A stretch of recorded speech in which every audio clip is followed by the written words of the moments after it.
ଶ୍ରୀକ୍ଷେତ୍ରର ସେନାପତି ବଗିଚାର ସିଦ୍ଧପୀଠ ମା ମଙ୍ଗଳାଙ୍କ ମନ୍ଦିର ପରିସରରେ ସିଦ୍ଧବେଲେଶ୍ୱର ମହାଦେବଙ୍କ ଶୁଭ ବିବାହ ଜଗଜ୍ଜନନୀ ମାତା ପାର୍ବତୀଙ୍କ ସହ ମହାସମାରୋହରେ ଅନୁଷ୍ଠିତ ହୋଇଯାଇଛି।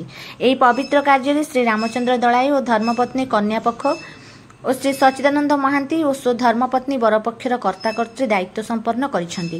ବିଶିଷ୍ଟ ବେଦଜ୍ଞ ପଣ୍ଡିତ ଦେବୀପ୍ରସାଦ ତ୍ରିପାଠୀ ଓ ମନ୍ଦିର ପୂଜକ ନିରଞ୍ଜନ ପଣ୍ଡା ପୁରୋହିତ ଭାବେ ବିଧିମତେ ବିବାହ କାର୍ଯ୍ୟ ସମ୍ପନ୍ନ କରିଥିଲେ।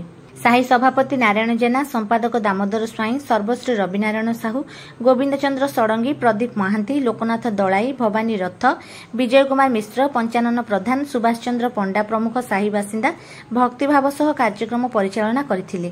ଶେଷରେ ବନ୍ଦାପନାରେ ବହୁ ଶ୍ରଦ୍ଧାଳୁ ପ୍ରଭୁଙ୍କ ଆଶୀଷ ଲାଭ କରିଥିଲେ। ଦେବଦମ୍ପତି ନଗର ପରିକ୍ରମା କରି ପନ୍ତିଭୋଗ ଗ୍ରହଣ କରିବାର କାର୍ଯ୍ୟକ୍ରମ ରହିଛି।